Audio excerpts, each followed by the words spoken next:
Thank you, Mr Acting Deputy President. I'd like to start my contribution to this bill by humbling myself in some way before this chamber.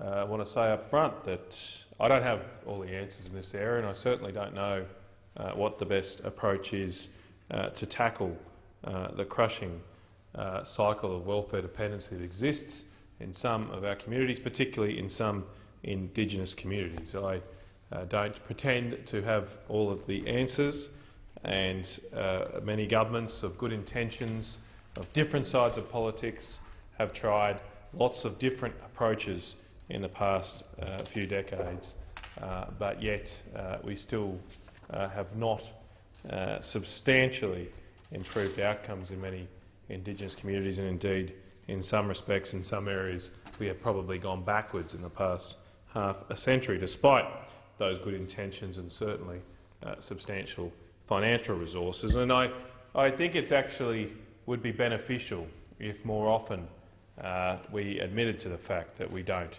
have all the answers. Sometimes, I suppose, showing humility in politics makes you vulnerable to showing some form of weakness or timidity, but in fact what it would show, I think, is perhaps a little more honesty with the Australian people, that these matters involve the interaction of complex issues that no one and no political party has a complete answer for. And what should you do in that environment? What should you do when you don't necessarily know the answer? When you have a good intention, when you want to commit substantial resources to tackle the problem, but you don't exactly know what might be the best solution, well, I would suggest that the best approach in such an environment of uncertainty is to trial different things. It is to have a go at trialling different ways of doing things, and that provides you a real-world comparison of different policies and different approaches. And unfortunately, in public policy, it is not an exact science. We do not have a lab environment which allows us to test different policies and then weigh the results like a scientist would, and then establish theories or hypotheses on the basis of that experimental evidence. We can't do that. We can't do that. But we could more often seek to trial different approaches in public policy and have a genuine and good faith attempt to judge the results of those policies. And much of what we're discussing in this bill, at least Schedule 1 of this bill, goes to a trial that was introduced by the then Howard government in the Northern Territory Emergency Response for income management in Indigenous communities in the Northern Territory. And I will expand further on why I think this trial was important, and it's important to build on the results that have been established by this trial. But before I do that, I want to recount a trip myself and actually Senator Nash, sitting in front of me here tonight. Minister Nash kindly came to Mornington Island a few months ago, which is in the Gulf region of Queensland, basically just off the bottom of the Gulf of Carpentaria, off the Queensland coast. We were joined by Minister Scullion, the Minister for Indigenous Affairs, and I should pay credit to Senator Barry Sullivan, who helped really organise and facilitate the visit after he was there a few months earlier. And that visit to me confirmed both the scale of the issues and problems we counter in this area and our lack of, I suppose, easy, ready-made, off-the-shelf solutions to the problems. I'm not going to spend too much of this speech recounting those issues because that would not give me the time to talk to this bill, but certainly the lack of any major industry or employment source apart from government-funded programs, to me, is a real issue in communities such as these, when in almost the entire community is dependent in some way, shape or form on money coming from outside, on wealth being generated from outside, on the decisions of different governments to provide them assistance and support, clearly that reduces the enterprise, the initiative, and I would argue to the dignity of individuals in a community to provide for their own future. And there are many great people that we met at Mornington Island trying to drag their community forward, but it would appear very difficult to do so when there is a culture of depending on welfare. Doesn't seem to be a culture of the majority of able-bodied males and females working, and at least in the sense that we probably consider working for a job. And there's no easy way to break that cycle, I think, once it gets going. It is a cycle, and it is a self-perpetuating one in some respects as well, because then, of course, we are caught, once the cycle has started, we are caught in a dilemma between wanting to continue to provide support and assistance to people who clearly need it, but also wanting not to perpetuate a culture and cycle of dependency.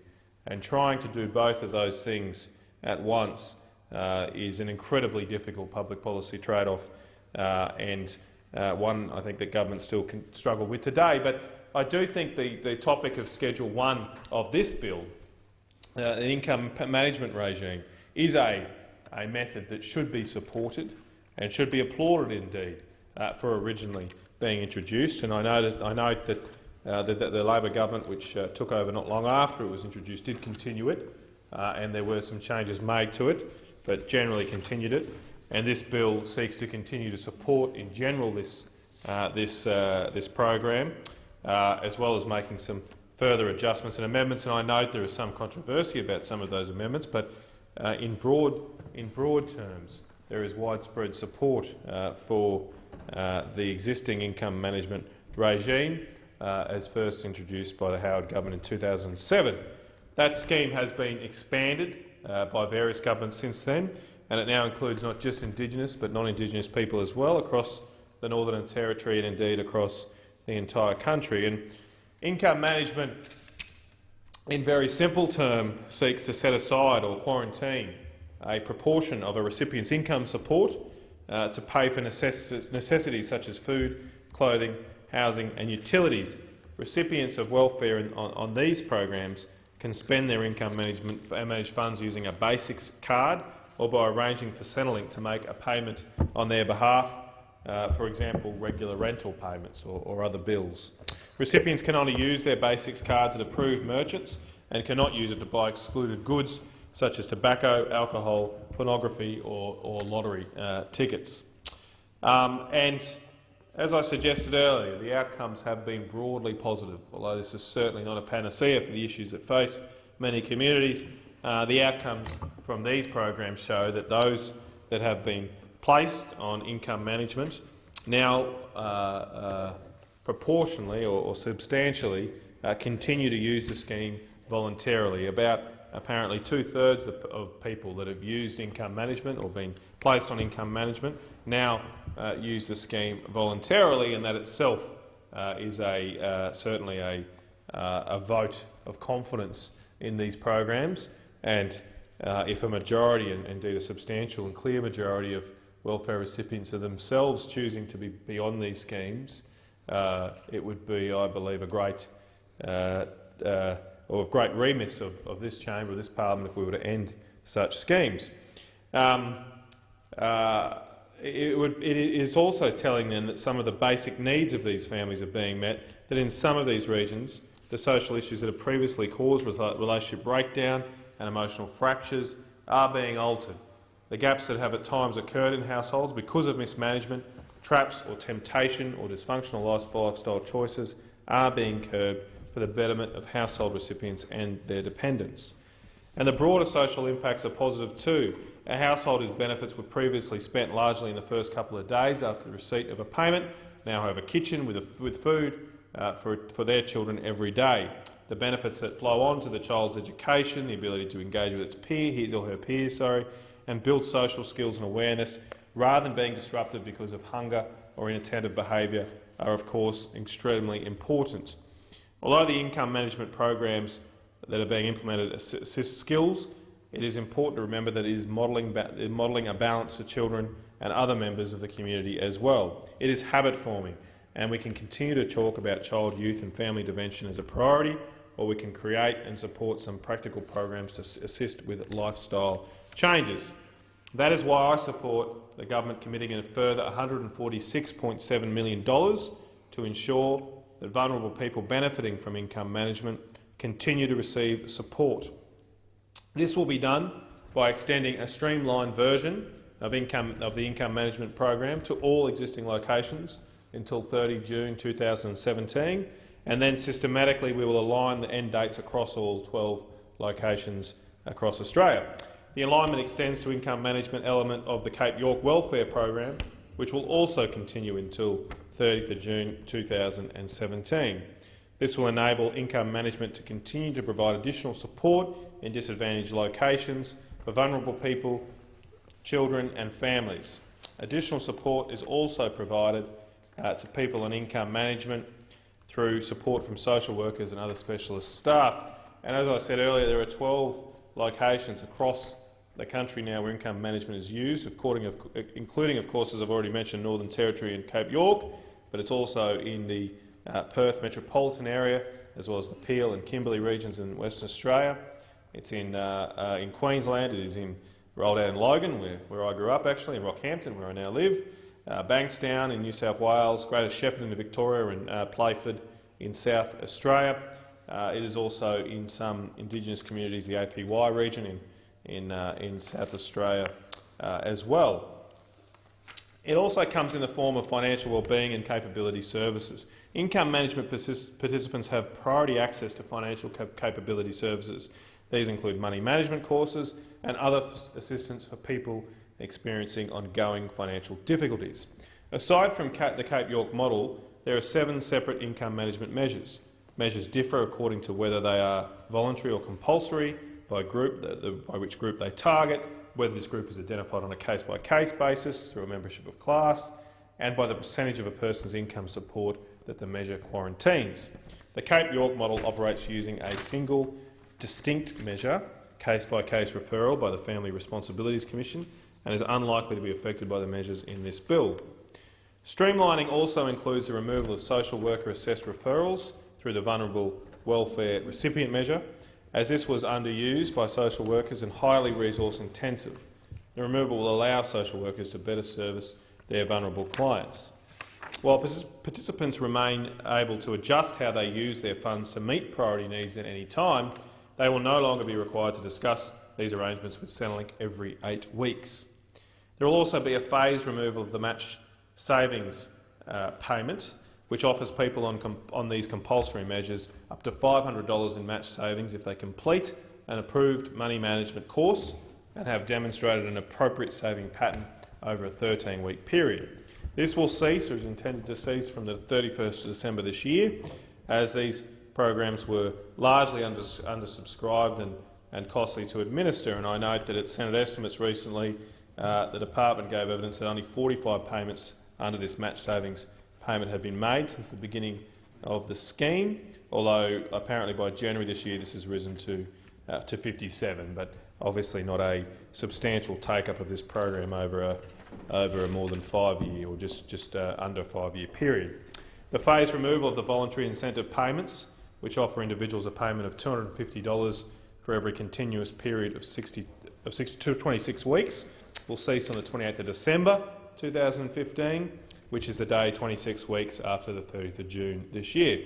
As evaluations have shown that incentive payments are not the main driver for people commencing income management and that they can create a dependency on the program. The Basics Card Merchants Approval Framework will also undergo administrative and policy changes that will simplify the model and improve the customer experience, removing unnecessary customer contact. The streamlined arrangements will achieve a saving of approximately $36 million over 2 years, and this funding also included a limited expansion to new locations which may need additional support and would benefit from the income management program. I'll finally note on Schedule 1 that in a response to a request by the South Australian Premier in the wake of the Chloe Valentine tragedy, that the Minister has announced that the child protection and voluntary measures of income management will be introduced to the Greater Adelaide region from October this year. I'll just briefly, in the time I have available, mention some of the elements of the remaining two schedules that I am also happy to rise and speak to and support. The amendments, the Schedule 2 seeks to formalise the ceasing of payments of the residential care subsidy to residential aged care providers for holding a place open for a care recipient that is targeted for one of a specific set of outcomes. These changes better target aged care expenditure by only paying care subsidies on behalf of people who have actually entered permanent residential care. The government currently pays a residential care subsidy to approved providers who supply residential care to a person approved to receive that care. The subsidy is paid for each day that the recipient is cared for and accommodated in a residential facility, and when the recipient is on approved leave. One type of approved leave is pre-entry leave, that is leave undertaken by the recipient before the commencement of residential care. The savings associated with this measure, as stated in the explanatory memorandum, have largely been already realised through amendments to other related pieces of legislation. But these amendments in this bill formalise these changes in the Principal Act. Previously, the subsidy for the pre-entry period was paid to providers for up to 7 days at the rate of 30% of the full residential care subsidy that would have been payable once the care recipient's full-time care. Care recipients will still be able to take pre-entry leave prior to entering an aged care service. However, the provider will not be able to recoup any lost residential care subsidy from the care recipient. However, the aged care provider will still be able to charge the care recipient the standard resident contribution for the pre-entry period. Previously, any days taken as pre-entry leave were counted as part of the care recipient's entitlement to 52 days of social leave from the aged care service. Under these amendments, the 52-day cap on social leave will not include any leave that was taken as pre-entry leave. This ensures any pre-entry leave taken by a care recipient does not negatively impact on their ability to take other forms of leave from the residential care service.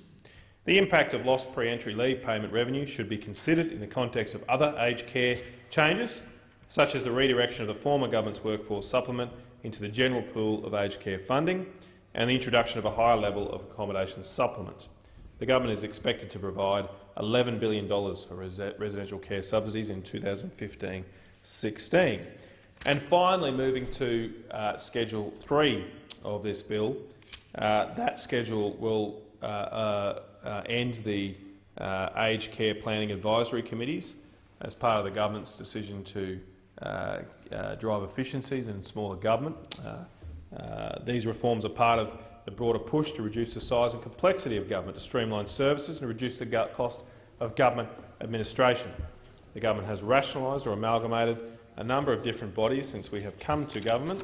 Specifically, item 3 of the Schedule 3 of the bill. This bill repeals Section 12(7) of the Aged Care Act 1997 so that the Secretary can no longer establish aged care planning advisory committees. Each financial year, the Minister determines the number of aged care places available for allocation in each state and territory for each type of care. The aged care planning advisory committees were established in all states and territories to advise the department on the most appropriate distribution of new aged care places across aged care planning regions. Specifically, the aged care planning advisory committees give advice about the distribution of places among regions and the proportion of care to be provided to certain groups of people. However, the last appointments to the various committees expired in September 2014, so last year the government announced that these advisory committees would be abolished, with ongoing functions to be performed by the Department of Social Services. The government has made it clear that it remains committed to engaging with stakeholders and obtaining local intelligence as part of the needs-based planning framework. The department has consulted with a broad range of aged care stakeholders to help inform the distribution of aged care places in relation to the 2015 aged care approvals round, which was announced on the 15th of August 2015. And finally, Mr Acting Deputy President, I do commend this bill to the Chamber, in particular the additional $150 million the government is providing to the income management regime, which is working well and I hope will continue to be supportive of this injection of resources to see it continue to work well in the future.